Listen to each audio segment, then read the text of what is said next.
Unless you've been hiding under a rock, you've heard at some point in the past few years that some very smart people believe that we are, or at least, that we are almost certainly living inside a computer simulation.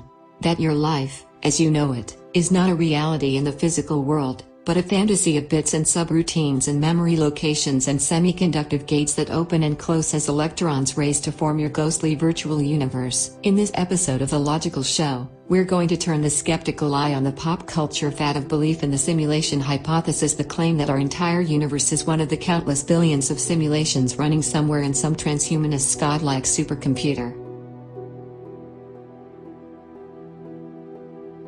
For a long time, people have been requesting this question in a Skeptoid episode.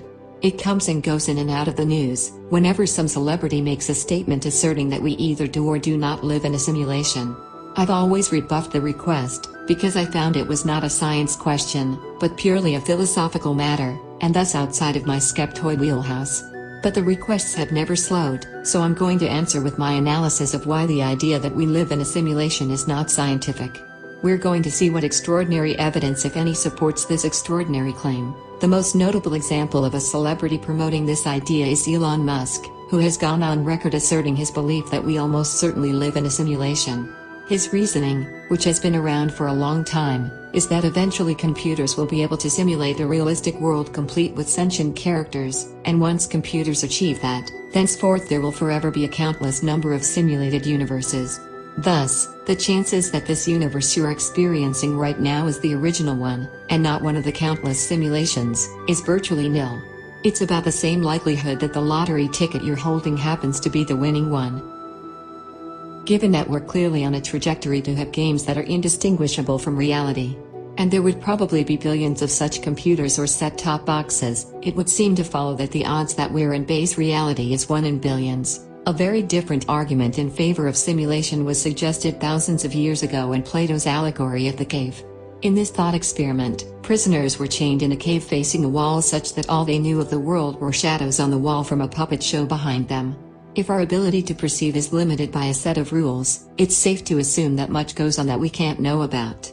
Of course, our perceptions are limited, none of us is omniscient, and much does go on that we can't know about. Thus, we have no reason to suspect that we're not players in a game observed and controlled by others who exist outside our limits. The limits of our perception prohibit us from knowing anything about the nature of this outside world. Philosophers have debated the simulation hypothesis ever since, and it's been popular in fiction as well, most notably in the 1999 movie The Matrix, and don't forget the 1976 episode of Doctor Who, The Deadly Assassin, which also featured a universe simulation called The Matrix. But it was Nick Bostrom's 2003 paper Are You Living in a Computer Simulation? Published in the journal Philosophical Quarterly that broke into the academic mainstream and put the idea into the heads of guys like Elon Musk. Bostrom's basic assertion was that we're either almost certainly living in a simulation right now, or else such simulations will never exist, because we'll either go extinct first or be interested in other things. He spoke of the human race as eventually reaching the post-human stage, defined as where humankind has acquired most of the technological capabilities that one can currently show to be consistent with physical laws and with material and energy constraints, wherein we could do things like convert entire planets into gigantic computers more powerful than we can scarcely imagine today. In such a world, lives and even the mind would become substrate independent. The universe might just as well run on silicon computer chips as on the bricks and mortar and actual matter of the physical universe. Even simulated societies could become post-human, resulting in an infinite number of levels of simulation digital turtles all the way down. Astronomer Neil deGrasse Tyson neatly unified Bostrom's idea with Musk's on the Larry King Live show in 2017. Now you're a character in that world and you think you have free will and you say, I want to invent a computer, so you do. Hey, I want to create a world in my computer. And then that world creates a world in its computer. And then you have simulations all the way down. So now you lay out all these universes, and throw a dart. Which of these universes are you most likely to hit? The original one that started it, or the countless simulations, the daughter simulations that unfolded thereafter? You're going to hit one of the simulations. I am forced to recall Tom Hulce's description of the nature of the universe in the movie Animal House 1978 while sharing a fat spliff with Donald Sutherland. That means that our whole solar system could be like one tiny atom in the fingernail of some other giant being. That means that one tiny atom in my fingernail could be one little tiny universe. The scene gives an accurate depiction of just how scientific the simulation hypothesis is. I will now give you 3 reasons why it's not. Number 1, it's not falsifiable. Every scientific theory has to be falsifiable if there's no way to test it in order to prove it wrong. It's not science. More than anything else, this characteristic of the simulated universe hypothesis is what persuaded me that it's pure philosophy and thus outside of skeptoid scope.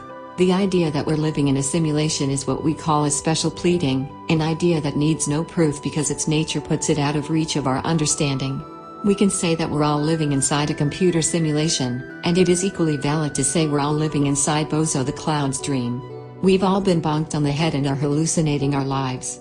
A witch in Kanka, Uzbekistan has brewed a potion, and a big green cloud is steaming out of it, and a whole little civilization exists in that vapor, and we live in that. These are all special pleadings. By their nature, they cannot be disproven, because these civilizations been magicked into existence with the belief that they have always existed. A character in a dream or a magic spell or a hallucination or a simulation has no outside perspective, and so cannot know the limits of his existence. By the very rules of the universes in which these characters live, their universes' natures cannot be falsified. Number 2. It's not based on any observations. At its basest level, any scientific theory is an effort to explain an observation, a consistent, replicable observation. An observation is what tells us that there is a phenomenon in need of an explanation for how and why it exists and functions. Such an observation would be the fabled glitch in the matrix, an error, or an inconsistency, or something suggesting that what we see is not what is. Nowhere do we find an observation that tells us the world as we know it is not the world we know. On the holodecks in the Star Trek The Next Generation series, you could live in a simulated universe, but you could always say freeze program to stop the world, or you could say arch to bring up a control panel. These are examples of observations in need of an explanation. In one such episode of the show, the simulated character Dr. Moriarty made these observations, learned their nature, and proved to himself that he was living in a simulation. Hypotheses are provisional ideas to explain observations. We have never found a Star Trek arch to suggest an alternate nature of our world, thus the simulation hypothesis is not a hypothesis, but merely a philosophical thought experiment. Number 3. It makes no testable predictions. Moriarty's experience brings us to the core of why the simulation hypothesis is not science. A fundamental requirement of every scientific theory is that it make testable predictions. The theory of gravity predicts how fast a hammer will accelerate when I drop it, and if that test fails, I need to revisit my theory. The simulation hypothesis, and granted, I am blurring the line a bit between hypothesis and theory, makes no such prediction. Moriarty's theory of the holodeck predicted that if he said the word arch, a control panel would appear, and also predicted the effects of using that control panel. His test succeeded every time. The characters in the Matrix understood the workings of their virtual world, and understood the rules governing their interaction with it. They knew how to get in and out of it, and were able to do things, even specific things they had never done before, because they understood its rules. Their theory of the Matrix was nearly as complete as a video game developer's theory of his own game, who knows exactly what will happen given any particular set of inputs. The simulation hypothesis gives us no testable predictions at all. There is not a single thing we can say, like, if this world were a simulation, I could click my heels 3 times and exit out of the game. We cannot cross our arms, nod our head, and bring up a preferences screen allowing us to change the rules of the simulation. There isn't even anything like the simulation will run out of power tomorrow at noon, and everything will freeze. And thus, because the theory makes no testable predictions at all, it is by definition not a science question. It is pure philosophy. These 3 points make the simulation hypothesis as a science null and void, period, end of discussion. They don't invalidate its value as a philosophical construct, only as a science. You can have all the conversations you want to about consciousness and Descartes and the nature of existence and transhumanism and the philosophy of mind, but you're not allowed to stray into saying the idea is backed up by science, because it's not. Bostrom's paper even took a deep dive into computer power and the required energy to run simulations, and also came up with equations not too different from the famous Drake equation giving the probability of extraterrestrial civilizations, and all of this gave the appearance of being based on science. But by the definition of the scientific method, the simulation hypothesis simply does not make the cut. It's a fascinating philosophical question, but a philosophical question nonetheless. Thanks for watching. Make sure to subscribe to The Logical Show and turn the post notification bell on, and for new updates make sure to follow us on Twitter and Instagram, and if you'd really want to support us, be our Patreon. All the links are in the description. See ya in the next one.